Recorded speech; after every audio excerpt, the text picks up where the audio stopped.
Desde niña vio cómo su mamá se prostituía y aunque intentó seguir sus pasos, encontró en el arte una manera sana de ganarse la vida y resignificar el amor. Ella es Paola Estrada.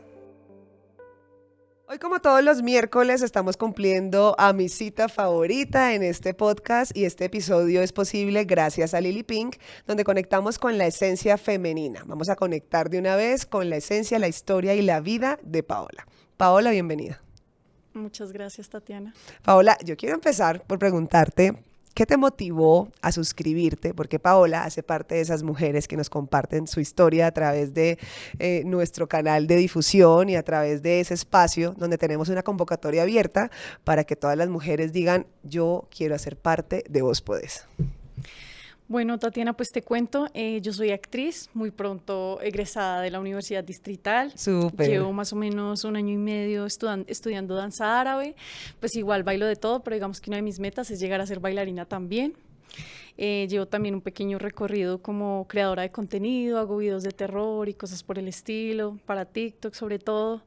Y pues digamos que casi que desde el inicio del podcast he sido muy fan de ustedes, sinceramente. Mientras hacía oficio o hacía mis actividades, pues estaba ahí. Conectada con las historias. Sí, un montón. Y me parecían muy inspiradoras. Siento que hay muchas cosas de las que normalmente no se habla. Y me parece que este espacio es un lugar para ser muy sincero, muy real, y yo sentía esa sinceridad en las personas a las que escuchaba, y me inspiraba mucho como sus historias, me motivaban también como a seguir. Muchas veces escuchándolas tenía recuerdos también de cosas que había vivido y sentía que no era la única. Y digamos que estaba en un recorrido también de superar ciertos traumas o ciertas heridas a través del arte, justamente, ¿sí? Siento que uno de los primeros pasos para sanar es hablar de lo que está pasando, hablar y escuchar a otras personas hablar de lo que les está pasando. Entonces, esa fue mi motivación. Qué bonito eso que mencionas de que uno de los primeros pasos para sanar es hablar, porque eso hemos descubierto acá. Las mujeres se desahogan. De hecho, en estos días alguien me dijo, es que uno va a tu podcast y termina en terapia. Yo también termino en terapia, pero por los aprendizajes que me llevo. Realmente las mujeres que siempre tengo enfrente son de admirar para mí y haces parte de esa lista. Te agradezco por haberte suscrito y por querer hoy compartirnos esto que es tan íntimo. Y qué tal si arrancamos por hablar de ti, pero de esa Paola de la infancia. ¿Cómo era tu infancia? Cuéntanos un poquitico de cómo era tu familia cuando eras chiquita. Bueno, mi mamá fue madre soltera. Digamos que el gran amor de su vida siempre fue mi papá, pero como que nunca se entendieron muy bien, no lograron tener una relación así muy, muy seria. Mi papá en un principio pues le dijo que yo no era su hija, entonces entraron también en esto legal de comprobar que sí era su hija, porque igual era su primer amor, o sea, de verdad. Él estaba dudando de Sí, esa paternidad. él estaba dudando de esa paternidad, aun cuando mi mamá en ese momento realmente era una niña, o sea, era el primer hombre con el que salía, ¿sí? Entonces, digamos que eso fue un golpe muy fuerte para toda mi familia, para mi abuelo también. O sea, mi mamá iba a estudiar medicina y mi abuelo apenas quedó embarazada le dijo, no, ya ahí tiene su medicina. Ay, no puede ser. Entonces mi mamá no, ella estudió enfermería, ella era auxiliar de enfermería, pero siempre quedó como con eso de, ay, yo quería ser médico, era mi sueño, ta. Mi abuela también me crió gran parte de la infancia, porque cuando mi mamá, después de que ella me tuvo, pues no había vivido como su adolescencia, o sea, no había vivido las etapas que normalmente pues uno debería vivir, ¿no? Entonces cuando yo tenía 4 o 5 años salía de fiesta, me acuerdo que estaba mi abuelita ya llamándola, usted tiene una hija, ¿qué hace? Que no está aquí. ¿Y es que qué edad tenía tu mamá, más o menos? Cuando ella me tuvo tenía 18. Ah, una quedó niña. Embarazada a los 17. Estaba chiquita. Estaba muy chiquita. Paola, ¿tienes hermanos? Sí, tengo una hermana que actualmente tiene 19 años. Yo tenía 9 años cuando ella nació y siempre digo que es mi regalo de Navidad porque justamente duré varios años como pidiendo un hermanito hasta que llegó ella. Llegó tu regalito. Llegó mi regalito, sí. Siempre que me quejaban, ay, esa niña llora mucho. Ese fue su regalo de Navidad. Cuídela. Bueno, ¿y qué recuerdos tienes de esas épocas importantes en familia, esas Navidades que estabas mencionando? La Navidad digamos que para mí siempre ha sido algo muy importante, como más allá de los regalos y eso, es como algo de tradición, de reunirse, de la familia. Mi abuela, digamos, viene del campo, ella nunca fue de celebrar, ella más bien fue de acostarse temprano, pero mi mamá sí se esforzó de pronto porque yo tuviera esa ilusión de niña. Sí. Entonces, digamos que sí, con ella tengo muchísimos recuerdos lindos. Sin embargo, por ejemplo, en una Navidad, yo recuerdo que ella, bueno, ya siempre hubo mucho lío con esto de los hombres, ¿sabes? Como que ella, cuando no pudo tener nada con mi papá, empezó a enfocarse en que tenía que conseguirme un papá. Tengo Ok. entendido que de una vez de bebé le dije que, de niña le dije como compremos un papá en el supermercado y pues ella, no sé si se quedó con eso, Sí. pero se dedicó a buscarme un papá, a buscar una pareja, era algo muy importante para ella. Ujú. Y cuando nació mi hermana, pues ella intentó como que las cosas funcionaran con el papá de mi hermana y una Navidad recuerdo que se fue, ¿sabes? O sea, me hacía como también un poco al lado, a un lado, Sí. era raro, pero ¿Se fue quién? mi mamá esa Navidad no estuvo conmigo y yo recuerdo mucho estar como llorando porque ya no estaba y dejó el regalo con mi tío, entonces yo esperando que fueran las 12 y yo destapando mi regalo, pero pues realmente con mucha tristeza porque lo que más quería era que ella estuviera en ese momento. Ujú. Y ella ese día terminó peleando con él y llegó como a la 1, 2 de la mañana y llegó súper triste, entonces todo fue muy triste, ¿sabes? Como mi hermana pues bebé llorando, ella triste, yo triste porque ella llegó pero estaba triste. Sí. Entonces digamos que a lo largo de la infancia, yo no puedo decir como, ay, es que yo tuve una infancia muy dura, porque mira que uno no lo recuerda así, ¿sabes? Ujú. Uno, como fue su infancia, uno recuerda cosas, ¿sí? Entonces yo siento que sí viví de pronto muchas cosas fuertes de niña, pero igual trato también de quedarme con lo bonito, ¿sabes? Con esas navidades donde ella estuvo, cuando me regaló una bicicleta, que fue una gran Qué sorpresa. lindo eso. Cuando íbamos a comer, siempre me ha gustado mucho la comida, entonces también esos eran un poco sus premios, Ujú. entonces trato de quedarme mucho con eso. Ahorita mencionabas el tema de la paternidad y decías que de alguna manera sentiste como que se le metió a tu mamá en la cabeza ese deseo por conseguirte un papá. Y cuando nos escribiste para compartir tu historia, hablabas puntualmente de eso, de esa relación de tu mamá con los hombres. ¿Qué empezaste a ver tú de niña? Pues bueno, digamos que lo primero que notaba, que muy chiquita empecé a sentir que era raro porque ella quería conseguirme un papá, pero yo era un obstáculo también, ¿sabes? Yo muchas veces, bueno, yo a raíz como de muchas de mis experiencias con una amiga directora escribimos una obra que se llama Rosa Pastel y en esa obra justamente una de las escenas es que yo contesto el teléfono Sí. y un hombre me pregunta por mi mamá, yo le digo que no está y cuando entonces me pregunta quién soy yo, yo le digo que soy la hija de Mari y él me dice, pero ¿cómo así? Si Mari no tiene ninguna hija, ¿cuál hija? Y ese día, o sea, ese día, pues ya para mí hoy en día es como algo jocoso, pero ese día descubrí que ella a veces me negaba. Ok. Ella a veces decía que no tenía hijos, o incluso ya habiendo nacido mi hermana, decía que solo tenía a mi hermana. Ujú. ¿Y por qué crees que pasaba esto? Ay, porque muchas veces, yo se lo pregunté, ¿sabes? Ya Ujú. grande le dije como, ¿por qué me negabas? ¿Por qué hacías eso? Porque me dolía mucho. Y siempre me respondía que muchas veces le pasó que al decir que tenía una hija la hacían a menos. Que hombres la rechazaron o al salir de pronto, tener algunas citas con hombres, al decir que tenía una hija, la rechazaban.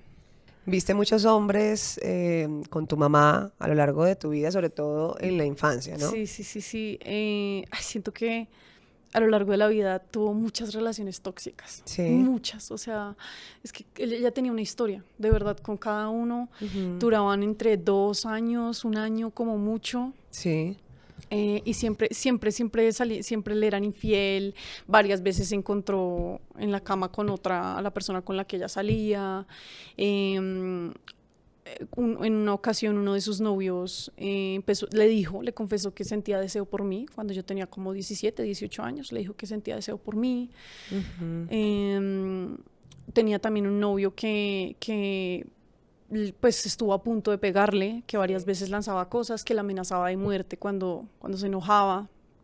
Entonces como que a lo largo de la vida, de verdad, la vi mucho cambiar de pareja, la vi mucho andar y andar y andar y también creo que no se daba como o sea, es que siento que también había mucha falta de autoestima, ¿sabes? Sí, Muchas claro. veces yo de niña, en serio de 8 o 9 años, estaba viéndola llorar y sentada diciéndole como, mami, es que tienes que ser más seria con ellos, tienes que ser más digna, mira, tienes que decirles esto Como y esto y enseñándole. esto, enseñándole pues cómo debería ser yo con 8 o 9 años, pues porque veía que a veces ya pues como que no se daba su lugar, ¿sabes? Ok. Como que no peleaba también por cosas que eran justas, a mi parecer. ¿A qué se dedicaba tu mamá? Mi mamá era auxiliar de enfermería, sin embargo, cuando tenía 8 o 9 años, descubrí que también ejercía la prostitución, que llevaba ya muchos años y pues durante muchos años era ¿Cómo te consciente de enteraste? eso. Pues imagínate que, ay, ¿cuántos años tendría? Es que la verdad no recuerdo bien, pero sé que era chiquita, no había nacido mi hermana, o sea, tendría menos de 9 años.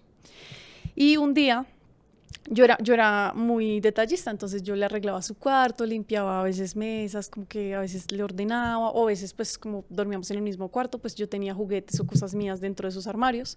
Y un día pues me puse como de chismosa a mirar qué cosas tenía. Y me acuerdo que lo primero que encontré fue unas botas negras con una plataforma grandísima, unas botas que tú dices, Ajá. ¿esto qué? Y encontré mucha ropa chiquita, ropa muy chiquita y muy brillante, como escarchada de colores. Ay, yo no sé, pero aunque no sabía bien qué era, yo dije, esto es raro, Sí. esto es normal, esto no es normal, o sea, la intuición me decía, Como que en tu corazón había algo que sí, que sí, te sí, daba sí, aquí indicios hay de lo que algo, sí, hacía. sí, sí. Lo otro era que a veces ella llegaba borracha y recuerdo que llegaba con una amiga que, ay, yo no sé cómo decírtelo, pero no sé, su aspecto, su cara, su algo, yo decía como, esta chica es curiosa, es rara, no sé, como que algo en ella no me cuadra. Y la vi varias veces, lo que te digo, varias veces. Yo podría incluso pensar que ella, una parte de mi infancia llegó a ser alcohólica. Ok. La vi muchas veces llegar borracha, la vi muchas veces vomitar. Una vez vomitó un zapato que tenía que llevar al colegio.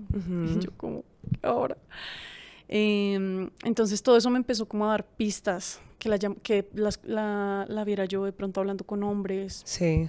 Como que empecé a tener indicios y mi abuela de pronto se pescaba cositas y hacía comentarios. Entonces yo decía, Ah, como sí, sí, indirectas. sí, como quién sabe qué estará haciendo, eso es muy raro. O una vez creo que en una pelea le dijo, como yo vi por allá una ropa que usted tenía, eso qué, no sé qué, que también siento que mi abuela sabía, pero no sabía, ¿sabes? O Ok. sea, era como un secreto ahí, como que algo que yo creo que todos en la casa sabíamos, pero ninguno, Como que se atrevían sí, a no, no, revelarlo. no. ¿Y en qué momento, de manera ya muy específica, lo confirmaste? ¿Fue por ella o porque algo ya te lo ratificó? Una vez peleamos y yo le dije que la odiaba.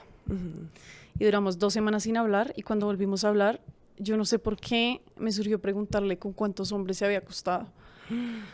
Y ella me miró con una cara y me dijo, Paula, no me pregunté eso. No me pregunté eso y se puso muy brava, o sea, casi que me dijo que le había faltado al respeto y pues mira que a mí no me parecía, pues igual ella y yo hablábamos de muchas cosas. Entonces a mí no me parecía una pregunta pues tan grave, ¿sí? Sí, Como que ya después de que nos reconciliamos, ya ella fue muy sincera. sí. Y ella me dijo, mira, yo hice esto y esto. La abuela estaba presionando mucho por dinero. eh, yo no sabía qué más hacer. Una amiga me llevó, no sé qué. Y como que ya ahí empezó, de ahí para allá empezó a contarme ya muchas historias de Sí. cosas que había vivido en ese lugar. También a darme consejos. Algunos me sirvieron, algunos de pronto siento que no eran, estaban un poco equivocados también. Sí. Y así fue como que se fue develando de poco a poco, igual muy chiquita también terminé teniendo acceso a muchas cosas porque alguna vez la vi teniendo relaciones con una mujer en el baño de la casa. De la casa. Sí, Fuerte, sí, muy sí, sí, fuerte. sí, sí, sí, ¿Y ella sí, cómo sí, sí, sí, estaba muy reaccionaba borracha. ante estos encuentros? O sea, que yo le dijera como te vi o cosas Sí. así, O por estar tomada, evadía, ¿no? evadía. Sí, muchas veces eran momentos en los que estaba muy tomada y yo era consciente de eso y ni siquiera sabía así decirle, pero a veces le lanzaba también comentarios, se enojaba de que le lanzara esos comentarios. Em, También algunas veces jugando en su celular encontraba como contenido y cosas por el estilo. ¿Y cómo te sentías al enfrentar esta realidad? pues uno muy sola, ¿sabes? Como que yo no tenía con quién hablar.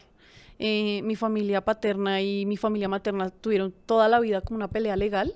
Incluso Sí. cuando yo tenía 4 años, mi papá se iba a quedar con mi custodia, finalmente no se la dieron. Y siempre tuvieron peleas, digamos, legales, porque yo creo que la familia de mi papá se dio cuenta de cosas que hacía mi mamá, se enteraron de cosas, y entonces ya la rechazaban un montón, y mi mamá, pues, o sea, yo no te puedo decir que ella se amaba a la buena, o sea, los grises de la vida, ¿no? Pero sí también a veces me hablaba muy mal de la familia de mi papá, entonces yo a veces iba pensando que ellos eran enemigos, que ellos no me querían, que ellos... Entonces, y ella siempre me decía, no digas esto, no digas lo otro, no. Y me entrenaba mucho a eso, ¿sabes? A contestar una llamada y diga tal y tal cosa. Y pues yo de niña tenía que resolver. Sí. Y Entonces, esto que me cuentas de su oficio, ella lo ejercía en la casa, en un lugar. ¿Dónde trabajaba? lo que tengo entendido es que recorrió varios lugares, o sea, lo hizo en varios lugares. Como prostíbulos, Sí, sí, sí, sí, clubes. sí, sí, cosas por el estilo. Ujú. Y ya luego, digamos que se retiró de ese tipo de lugares. Yo sentía que lo que hacía era como de pronto encuentros o creo que en algún punto también fue webcam un tiempo. Entonces también de ahí conocía de pronto gente. No sé, igual terminó metida en cosas también muy, muy duras. Porque alguna vez también me contó que llegó a tener un novio que era sicario. eh, pero no era como novio y no novio, o sea, como que salían y tuvieron una pelea, justo él se subió a un techo porque estaba como huyendo de la policía, empezó a llover y él se cayó y se mató. Ay, Y Dios. ellos nunca se despidieron, o sea, él acabó enojado con ella y ella toda la vida, cada cierto tiempo, no, me soñé con tal, me soñé con tal, Sí. que me hablaba, que me decía que ya no me preocupara, que ya no estaba enojado conmigo, como cosas por el estilo. Entonces, claro, yo pequeña, digamos que sabiendo esas cosas, yo decía, pero como mi mamá, y digamos eso de pronto no se lo pregunté, pero no sé cómo llegó a conocer de pronto ese tipo de personas. Ujú, Tenía amigas que a veces la robaban, ¿sabes? Que hacían ese tipo de cosas. ujú.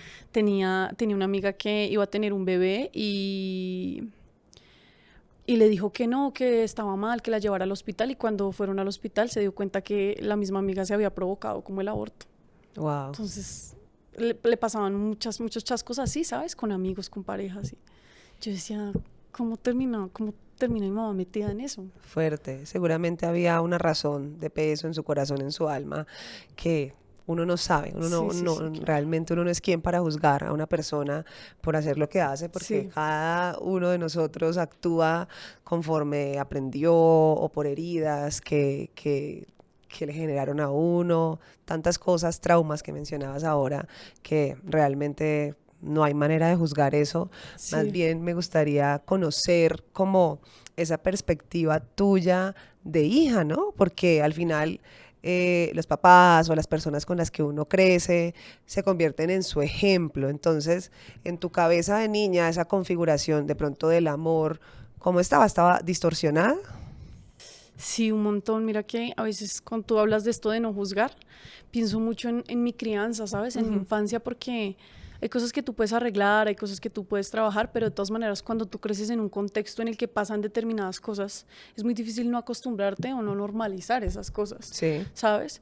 Entonces, por ejemplo, cuando yo tenía mis primeros novios, mi mamá era las que me decía, a los novios no se les cuenta todo. Con los novios no hay que ser tan fiel. Eso de ser así tan rectos o no. Ok. Y yo sentía que no, que yo quería ser muy fiel, que yo quería ser bien, Pero era ¿sabes? su experiencia. Sí, ajá. Entonces yo decía, claro, pues es mi mamá, por algo me dice. Igual Ujú. también muchos consejos acertados, por lo mismo que Sí. vivió tantas cosas, tenía como esa malicia y siento que varias veces me salvó de cosas, ¿sabes? Ujú. Que varias veces me dijo, tal persona, o yo le contaba todo, ¿sabes? Eso sí, Sí. había mucha confianza entre ella y yo, sobre todo cuando ella me empezó a confesar, pues así mismo yo retribuía y confesaba como también cosas mías y hablábamos. O sea, ya llegó un día en el que abiertamente te confesó y te dijo, sí, Sí, hija, mira, yo me sí. dedico a la prostitución. Sí, sí, Ya. sí, sí, abiertamente ya. ¿Qué edad tenías cuando pasó eso? Fue gradual, pero yo siento que empezó cuando yo tenía unos 15 años, 15 a 16 años, y ya, de ahí para allá ya. Cada vez era más la confianza, incluso yo le contaba también cosas que me pasaban. Sí. No, mira que conocí y tal, y por eso mismo también me daba consejos y ¿Pero yo, llegaste a juzgarla en algún momento? sí, sí llegué a juzgarla, ¿sabes? llegué a pensar como que si no habían otras formas. Sí. Llegué a sentirme muy enojada porque prefiriera a los hombres antes que a mí, ¿sabes? Porque prefiriera el bienestar de ellos. Sí. Cuando yo igual sabía o siempre presentía que eso no iba a ningún lado. Ujú. Siempre. Entonces yo decía, y lo prioriza tanto, incluso se pierde momentos conmigo por ellos. O momentos con mi hermana, porque también pasó, aunque con mi hermana fue menor, Sí. ¿sabes? Siento que con ella sí intentó como ser más. Y mi hermana pues no estuvo expuesta a muchas cosas, no vio muchas cosas. Por lo general, cuando uno está joven, chiquito, le preguntan a uno los amigos, el entorno, bueno, no importa la edad, le preguntan a uno, ¿y a qué se dedica tu mamá? ¿Y a qué se dedica tu familia? ¿Cuál era tu respuesta? No, yo siempre decía que ella era. Porque igual ella no todo el tiempo trabajó en eso. Sí. Ella alternaba, ella de verdad conseguía trabajos como enfermera y Ujú. se ponía juiciosa.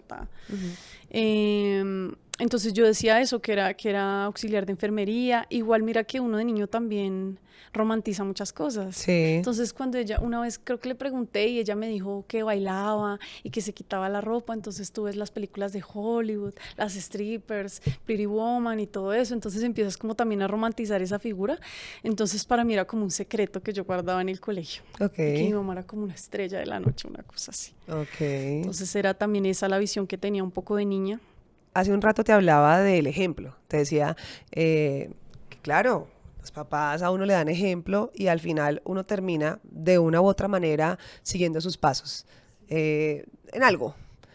¿Llegó a pasarte que de repente empezaste a irte por ese camino en algún momento de tu vida?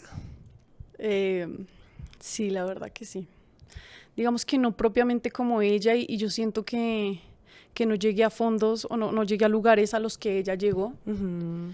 porque también siento que porque yo le conté en algún momento y sentía también, es que fue raro porque sentí como no quiero que repitas mi historia, pero bueno, te voy a aconsejar porque no te lo voy a prohibir tampoco, ¿sabes? Claro, claro. Entonces, yo no te puedo decir como propiamente que me fue a un lugar y todo, pero sí siento que sí empecé a tener esa imagen de sexualizarme, sí empecé a tener como esa intención de que los hombres me vieran de determinada manera, de que me importara eso, ¿sabes? Y a cobrar por eso. De conseguir dinero, de pronto salir con personas más por intereses, Ujú. por ese tipo de intereses que incluso porque me importara o... Es que también siento que detrás de esto hay cierta inseguridad, ¿sabes? Y lo identifico en ella e incluso lo llegué a identificar muchas veces en mí. A veces yo también sentía que para sentirme deseada o para sentirme linda tenía que tener esa aprobación, ese tipo de aprobación de los hombres, ese Sí. tipo de deseo, ¿sabes? Ujú. Alguna vez cuando tuve una tusa muy fuerte, pues como que empecé a buscar ahí, ¿sabes? A buscar en que hombres me desearan, que hombres me dieran cosas a cambio, me llevaran a viajes, o fue más, digamos, que por ese estilo, también Ujú. porque un poco ella me decía como, no, Paula, usted sí tiene que ser inteligente, no como yo, hágalo así, así, así. Entonces sí, digamos que sí, y lo normalicé y te digo que es como una de las luchas, hoy que estoy casada, una de las luchas que tengo, ¿sabes? Como entender que no es por ahí. Y también llegué a tener parejas sobre todo una pareja que me maltrató muchísimo, que me Sí. hizo muchísimas cosas y que yo le permití porque había violencia económica, ¿sabes? Ujú. Yo dependía de esa persona, estaba estudiando, ¿sí? Y Sí. permití muchas cosas pensando que eso era lo que estaba bien, ¿sabes?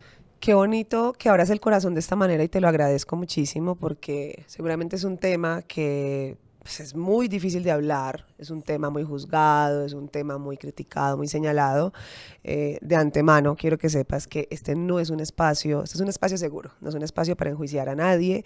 Y también me encanta que la comunidad que nos ve y que nos escucha ha entendido eso y ha entendido que el propósito de este espacio es contar esas historias, pero no solamente por sacarlas a la luz, sino para que la gente vea de dónde uno salió, ¿cierto? Porque es que uno no se queda haciendo lo mismo siempre. La vida de uno se transforma y ahorita estás hablando de que ya estás casada y de que eso hace parte del pasado.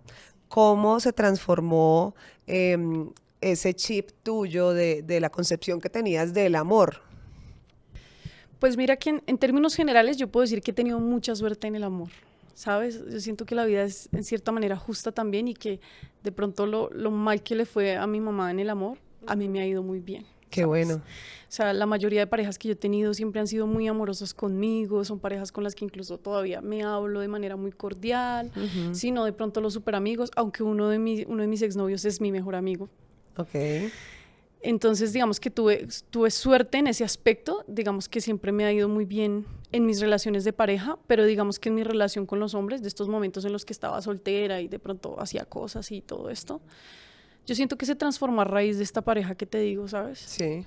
Porque, pues claro, toda la vida mi abuela y mi mamá me dijeron, consígase un hombre con plata, uno que la mantenga, uno que... Entonces tú creces también un poco pensando que ese es el fin de la vida, ¿sabes? Conseguir a alguien que te mantenga, casarte, tener hijos y ya, o sea, que eso es todo. Yo tenía muchas ganas de estudiar, además. Y pues mientras estaba en la universidad y estaba con esta persona, pues que tenía todos los medios, ¿sabes? Que me daba todo, que me trataba muy bien. Bueno, al principio. Cuando él empieza a transformarse, cuando se vuelve celoso, porque además yo le conté, yo le dije, mira, yo hice esto, yo he hecho esto, ¿sabes? Tuve como la confianza y lo que recibía de él era siempre en las peleas, es que tú eres una tal por cual, es que tú eres esto, es que tú eres lo otro. No. Cuando terminamos, me dijo que le diera una oportunidad, me llevó de viaje y yo ya no sentía lo mismo por él y le dije que era mejor que dejáramos así. Dijo, no, pues salgamos, podemos ser amigos, porque él sabía que yo era amiga de muchas de mis parejas. Sí. Y una noche que volvimos al hotel, pues quería obligarme a estar con él, yo no quería, ese día pensé que de verdad me iba a pasar algo, ¿sabes? Me gritó, amenazó con matarse, se iba a lanzar del balcón del hotel. Ay, qué fuerte. Llegó un punto en el que de verdad sentí tanto que me iba a hacer daño que preferí dejarme, quisiera lo que quisiera. O sea, como de ponerte a su disposición. Sí. Esa noche no dormí, al otro día fuimos a comer a un restaurante y me asedió, empezó a gritar, o sea, a hablar muy fuerte. Es que tú eres, es que tu ex, es que... La gente nos miraba. Me acuerdo que íbamos en un Transmilenio y volvió a hacerme la misma. No. Mira, yo en ese momento, o sea, a raíz de eso, de que además me costó tanto sacármelo de encima, porque fueron meses de que iba a mi casa, le debía dinero a mi tío y le pagaba de a 30,000 pesos para seguirme viendo por meses. Okay. ¿Sabes? Hasta que ya llegó, o sea, fue tan difícil sacármelo de encima. O sea, como negociaba para poder verte. Sí, para poder verme. Pagaba por ver. Sí. Me escribía de otros números, me enviaba audios borracho diciéndome que se iba a matar y que iba a ser mi culpa. Su familia no me quería, o sea, bueno, su mamá no me quería, entonces yo dije, no, donde este hombre haga algo me van a hasta echar la culpa a mí, o sea, ya era un punto en el que estaba muy asustada, ya quería que él me dejara en paz. Y ese día que él va a hacer escándalo a mi casa, y al frente de la casa, mi mamá lo echa. Pero aún así me culpa a mí, o sea, luego ya intentó pegarme, pues porque me dijo que yo le había dado como pie, que era mi culpa. Entonces me defendió frente a él, pero en cuanto él se fue, pues entonces la culpa era mía. Qué difícil este tema con tu mamá, ¿no? Además que, pues, volvemos a lo mismo, su configuración, su mentalidad era así, por las razones que sean, y de pronto todo lo que ella veía en ti, quizá era un espejo para ella, y todo lo revolvía unas cosas con otras. Al uno tener este tipo de, ¿cómo le llamamos? Oficio, a lo que se dedicaba tu mamá, el tema de la salud, ¿qué? Porque tener relaciones con tantas personas, pues, puede traer problemas en la salud. Esa fue otra de las cosas, digamos que después de lo que te digo, este chico, casi que a la par que yo había iniciado mi relación con él, ella ya había tenido sus 2 hijas, ya una amiga le había sugerido que sería una buena idea que se operara, ¿sí? Pues porque si ya no iba a tener más hijos. Sí. A ella le había salido como 4 o 5 años antes una citología rara, se hizo exámenes, estaba muy asustada, todo salió bien, pero entonces ahí viene lo curioso, y es que ella tenía una de sus últimas relaciones, que era alguien con quien había vuelto, o sea, ido y vuelto como durante 6 años más o menos. Sí. El que te digo que rompía cosas y todo esto. Ella tenía como esa ilusión de darle un hijo a él. Okay. Y en medio de su relación se dio cuenta que además él había tenido un hijo con otra. Ay, no. Y luego estaba mi mamá antes comprándole juguetes o comprándole cosas al hijo de él con otra. O sea, aceptó la infidelidad O y... sea, la aceptó, la perdonó, volvió, o sea, era de verdad un karma. Y yo le Claro. decía, y no, ella no soltaba, no soltaba. Y se fue a hacer otra citología. Me acuerdo que estábamos muy peleadas para ese momento. Ujú. Por lo mismo de siempre, ¿sabes? Por tema de hombres.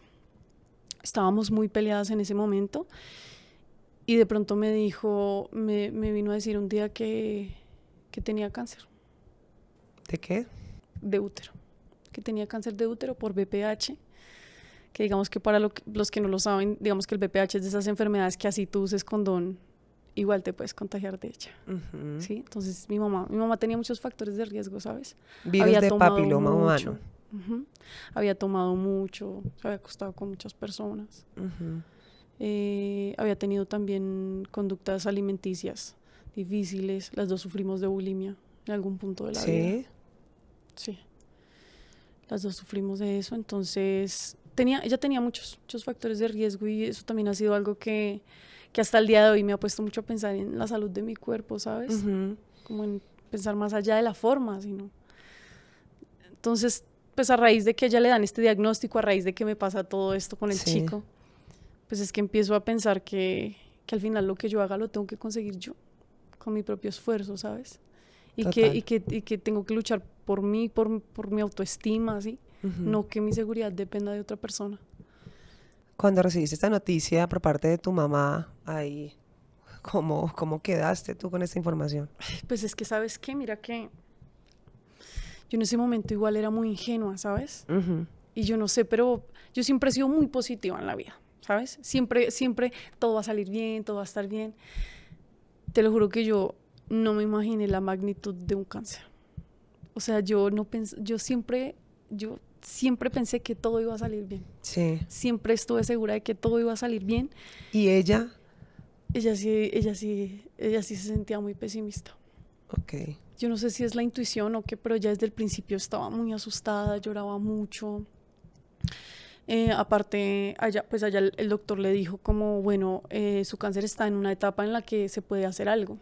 Ujú. Yo creo que lo más fácil es hacer una histerectomía, quitar el útero y ya. Y ella no quiso, porque aparte de que sentía que iba a ser menos mujer, de que le iba a llegar una menopausia temprana, que de pronto iba a engordar, que iban a haber cambios en su cuerpo, pues tenía esa necesidad de darle un hijo a este sujeto. O sea, lo que me estás diciendo es que ella hubiera podido evitar este cáncer, algo así, si quizá se hubiera operado, pues Hubiera- para no tener hijos. O sea, ella hubiera podido, si ella se hubiera quitado el útero a tiempo, habría podido evitar que la enfermedad avanzara tanto. Ok. Pero su deseo de dar un hijo a otra Sí, persona permitió que la enfermedad sí. avanzara. ¿Y ella era Eso consciente de eso? es que yo no sé, es que mira que yo le decía, mami, no pienses en eso, tú no vas a ser menos mujer. Ella era muy vanidosa, Ujú. ¿sabes? Muy vanidosa. Que sus uñas, que su piel, que su cabello, que se hacía un montón de tratamientos. Entonces no, es que ella le daba terror. Envejecer, por ejemplo, le daba terror. Sí. Entonces, cuando le dijeron que le iban a quitar un órgano como el útero, que sus hormonas iban a cambiar, ¿sabes? Que ya no iba incluso a sentir el mismo deseo sexual, para ella fue como, incluso no sé si sintió que ya no iba a tener trabajo, no sé. Pero eso la afectó mucho y le dije como, mami, hazlo, la salud, no sé qué.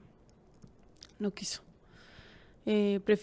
Quiso ir por un tratamiento alternativo, le quitaron un pedacito del cuello del útero, tenían que hacerle análisis, pero pues en eso, a los 6 meses ya le había hecho metástasis.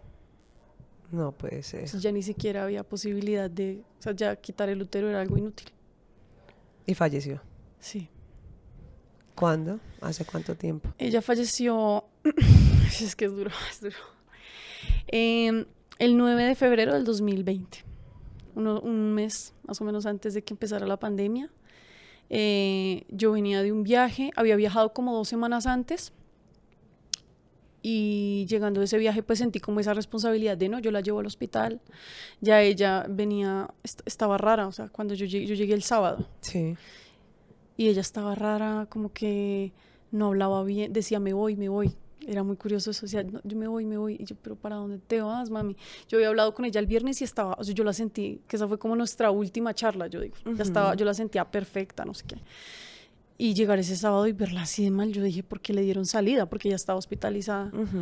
Y al otro día pues decidí, ya en la tarde, no, hay que llevarla otra vez La al viste hospital. deteriorada. Sí, la vi como decaída, no, es que yo la vi rara, ¿sabes? Pero como ya tuvo varias crisis a lo largo o sea, ya muchas veces estuvo hospitalizada, ya le dio un trombo en una pierna, sí, o sea, ya le pasó de todo, ¿sí? Entonces, pues tú piensas que de pronto es una crisis más y lo que te digo, o sea, yo jamás en la vida me imaginé que ella iba a morir de eso.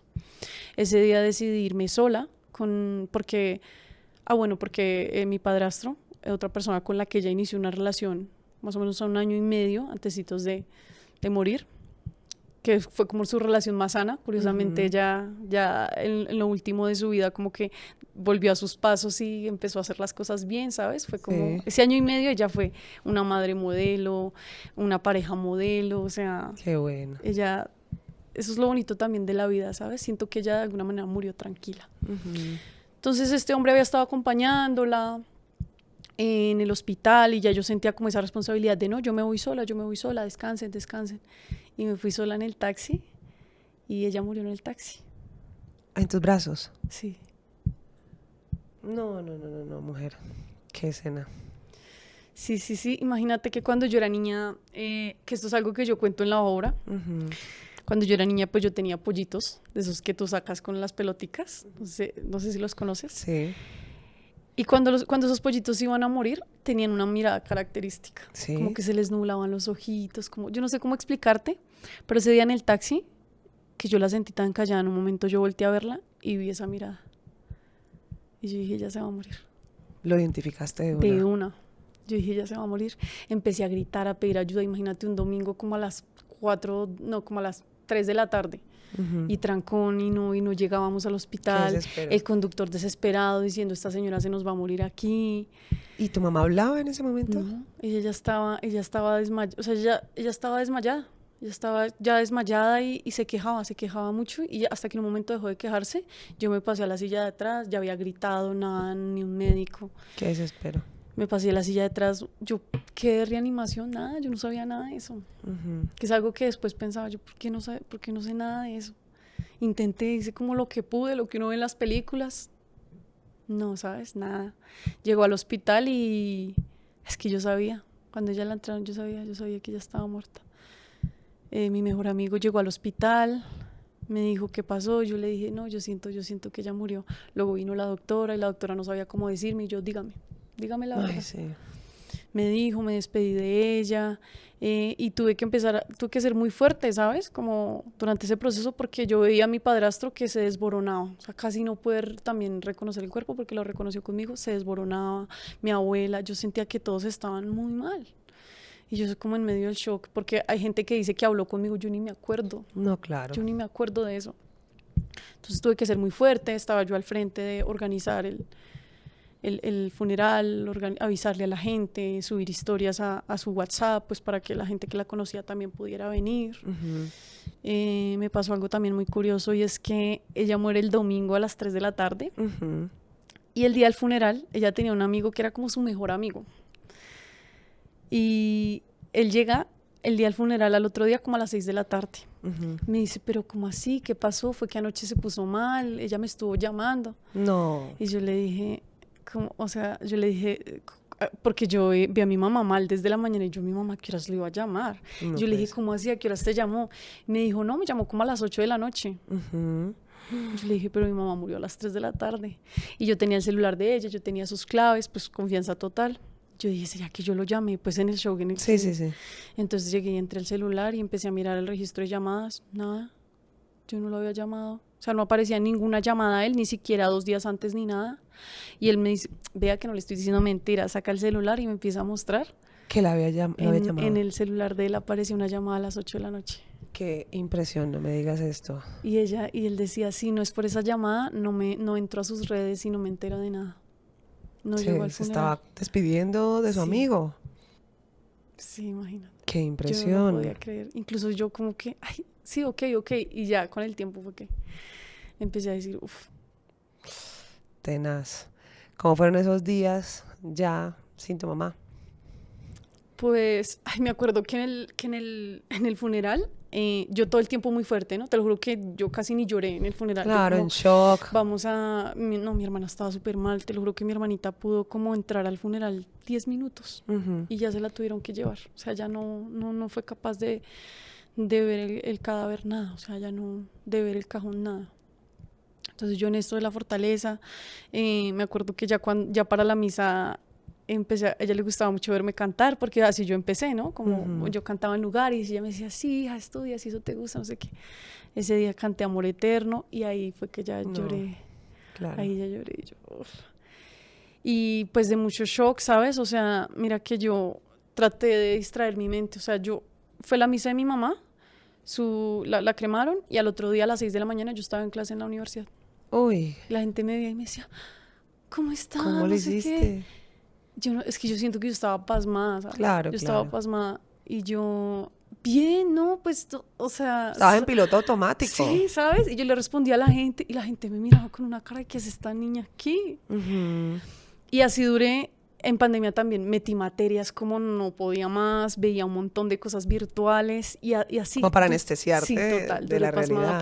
Pasmada. Y en una materia, a principios del 2021, nos dijeron como hagan una biografía de su vida, o sea, hagan una biografía de ustedes y cuéntenme cosas. Sí. Y ahí empecé a sentir que llevaba más de un año guardando. Guardando. Empecé a tener muchos problemas para dormir porque verla morir fue muy difícil. Yo me quedé con esa imagen, tenía pesadillas, soñaba con ella.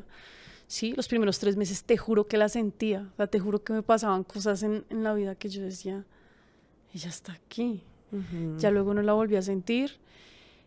Y tenía muchos problemas de insomnio, dormía 1 hora. Me despertaba. Me quedaba haciendo otras cosas, dormía otra hora de pronto en la tarde, o sea, siempre le he tenido como miedo a la oscuridad, terror. No podía dormir con la luz apagada. O sea, pero entonces tampoco podía dormir bien con la luz prendida, o sea, era horrible.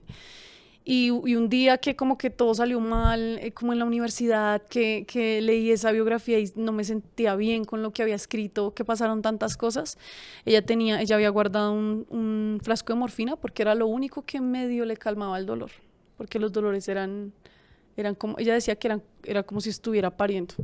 Uf, qué todo dolor. el tiempo. Y eso era lo único que le calmaba un poco el dolor.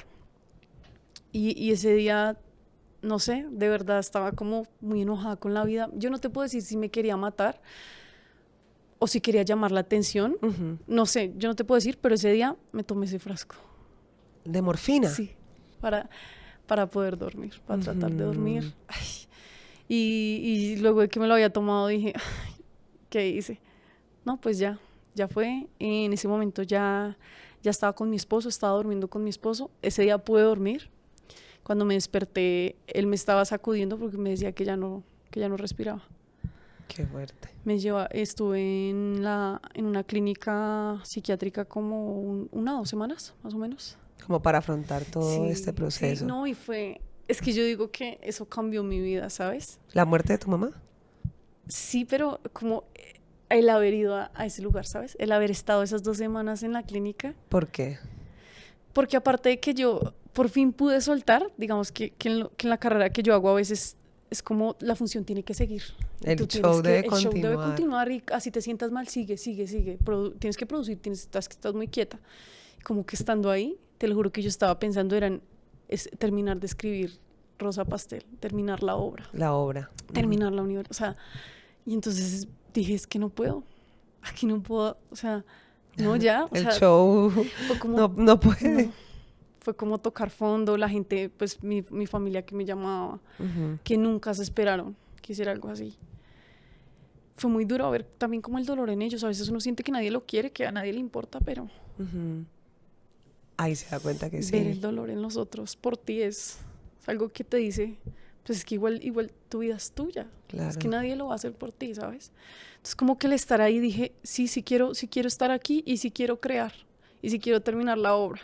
Qué lindo. Pero quiero sanar con esto. O sea, no quiero como ya seguir, no, necesito tiempo, necesito llorar, necesito hablar. ¿Qué llamada te sorprendió? La de mi abuelo. ¿Por qué? Porque él es un hombre muy duro. Él es un hombre que nunca te dice te amo, ¿sabes? Y escucharlo tan preocupado, decirme que contaba con él. O sea, que alguien como él, tan duro, tan recio, Sí. que le cuesta tanto expresar sus emociones, me llamara tan preocupado a decirme todo lo que yo le importaba, fue como, uff, Sanador. sí. Empecé a hacer memoria, a pensar en lo que quería de la vida. Digamos que para ese momento también me estaba recuperando de la bulimia. Ujú. Como también no darle tanta importancia como a esto del físico, que también en el medio es algo difícil. Ujú. Entonces, Hiciste como una sí, reconfiguración total, de todo. total, además porque mantenía con medicamentos y yo me sentía zombie. O sea, no, es que yo no sé cómo explicarte, pero es que tú te vuelves a sentir como un niño. Todo el Ujú. mundo te dice qué hacer, todo el mundo... Yo me acuerdo que yo no sé qué me dolía y yo les decía, es que me duele, y como cuando tú eres niño. Sí, Sí. sí, ahorita. Yo me acuerdo que salí de ahí y fue a comer a un lugar y me dijeron como, ¿qué quiere? Y yo, ay, me están preguntando como algo de qué pienso, qué quiero. No sé, o sea, la experiencia fue tan curiosa, ver gente también que había pasado, yo siento que por cosas mucho más duras, ¿sabes?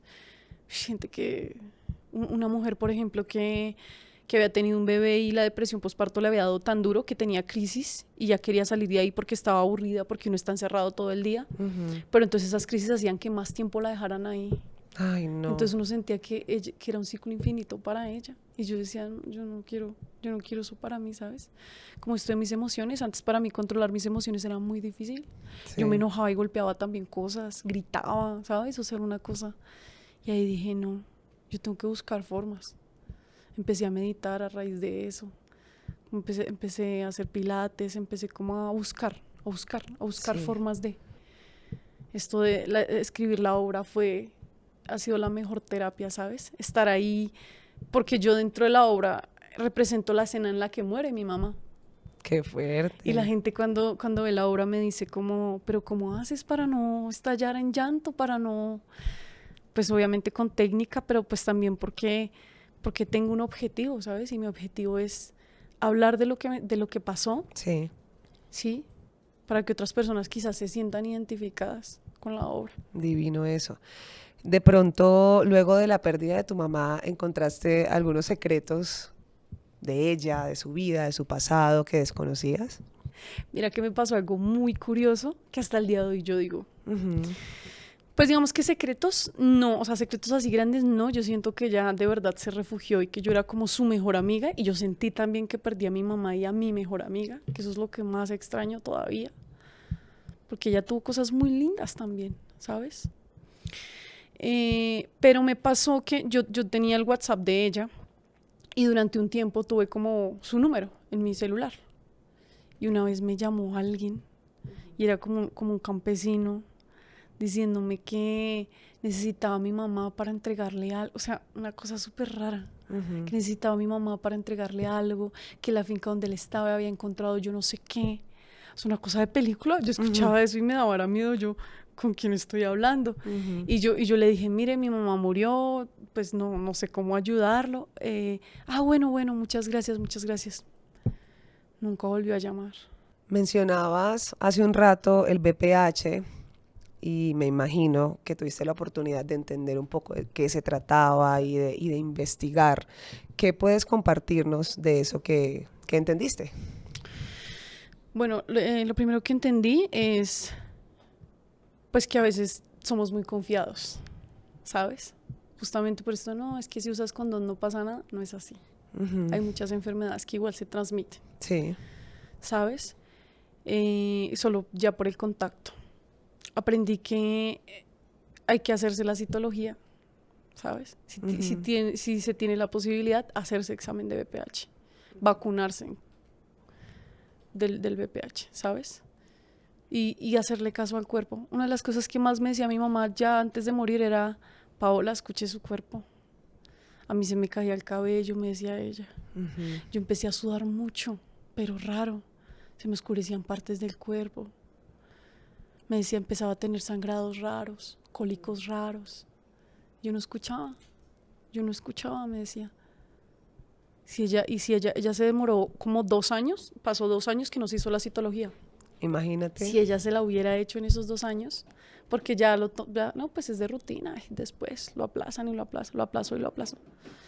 Y es tenaz, me incluyo, porque una vez se descuida, ¿no? Se descuida, no va al médico, lo deja para después, para más adelante. Imagínate donde uno pudiera prevenir estas enfermedades. El cáncer de cuello uterino es el 4º cáncer más frecuente entre las mujeres a escala mundial. Entonces, por una cita, por ir al médico, podemos estarlo previniendo. Y que, por ejemplo, la vacuna, porque el BPH pues tiene vacuna, Sí. la vacuna previene hasta el 90% de los casos de cáncer de cuello uterino. Uy, ese dato está increíble, sobre todo para las mujeres que nos están viendo y escuchando, a chequearse, a chequearlos. Exacto. Creo que esa es la lección aquí como de alerta más importante, porque los números hablan y estos datos están relevantes. Paola, esas lecciones y esos aprendizajes que te dejó tu madre, ¿cuáles son? De cierta manera me enseñó cómo amar sin límites, ¿sabes? O sea, sin límites, pero con límites. Me gusta eso. O sea, me enseñó, o sea, a través de todo lo que vi a lo largo de su vida, de cómo ella de alguna manera se fue reivindicando de muchas cosas, ¿sabes? De cómo al final encontró a alguien, ¿sabes? Ella enferma, o sea, ya desilusionada del amor, porque pues este personaje, el que te hablé al principio, se fue, apenas casi que supo que mi mamá estaba enferma. Sí. Y como aún ella enferma en esa situación, incluso sin trabajo, encontró un amor, ¿sabes? Encontró a alguien que la quiso y que estuvo ahí hasta el último día, ¿sabes? Entonces siento que hay que confiar y el amor sin límites debe ser para uno mismo, ¿sabes? Sin ánimo de juzgar, sino más bien de aconsejar para de pronto esas mujeres que estén en ese oficio, que lo estén intentando, que lo estén pensando. Desde tu perspectiva de hija, ¿qué les dirías? Yo les diría que de verdad hay otras formas. Lo primero es eso, lo segundo es, pues es que si te dedicas a eso, te estás cosificando, ¿sabes? Te estás poniendo como objeto y así te va a ver el mundo, ¿sabes? Eso era lo más duro, a veces sentirse vacío, sentirse objeto. Es muy, no, ¿sabes? No hay necesidad de eso. Yo sé que es difícil, yo sé que para nadie es fácil, Claro. ¿sabes? Que a veces no hay trabajo, yo lo sé, ¿sabes? Pero se puede. Sí, y algo que he aprendido muchísimo es, mira, si a ti te apasiona algo, porque a mí todo el mundo me dijo que me iba a morir de hambre siendo artista. Y hasta el día de hoy no me he muerto de hambre, ¿sabes? Y cada trabajo que me sale, me esfuerzo por hacerlo bien. Y siempre sale otro. Qué bueno. Entonces creo que si uno se apasiona, ¿sí?, por algo y le dedica su tiempo y su energía a eso, va a funcionar. Entonces, ¿a qué le estás dedicando tu energía? ¿A qué le estás dedicando tu tiempo? Tremenda pregunta, sobre todo la energía, que es tan importante y que si la compartimos con tantas personas, pues se divide y nos quedamos sin nada al final. Paola, gracias por compartir esta historia. Qué lindo saber que ya estás del otro lado. Qué lindo además saber que te quedaste con grandes lecciones por parte de tu mamá y que además esa parte de la salud mental que es tan importante, pues lograste sacarla a flote. Sí, pues también quiero agradecerle también a mi esposo, que ha sido una gran motivación, que me ha hecho creer mucho en el amor y que ha estado conmigo, que estuvo conmigo tanto en la muerte de mi mamá como en muchos hechos de mi vida. Quiero también por aquí agradecerle porque ha sido un gran esposo y agradecerte de verdad por este espacio, porque siempre mi intención ha sido lo que te decía al principio, poder hablar de esto, seguir sanando a través de contarlo, de aceptar esto soy, esto hice, este es mi pasado y esto es lo que hay. Qué ¿sabes? bonito. Y poder transmitirlo a otras personas. Y es que el pasado no nos define. Hoy somos unas personas, mañana somos otras y tenemos esa oportunidad maravillosa de cambiar, de resarcir y de mejorar, porque de eso se trata la vida. Me encantó tenerte, me encantó tu historia y espero nos volvamos a encontrar y de pronto te encuentre en modo artista por ahí. Es probable, puede ser. Desempeñando alguna de tus pasiones. Muchísimas gracias y recuerden que cada miércoles tenemos un episodio nuevo en nuestro podcast. Esto es Vos Podés. Soy Tatiana Franco y esto es Vos Podés, el podcast. Vos Podés, el podcast.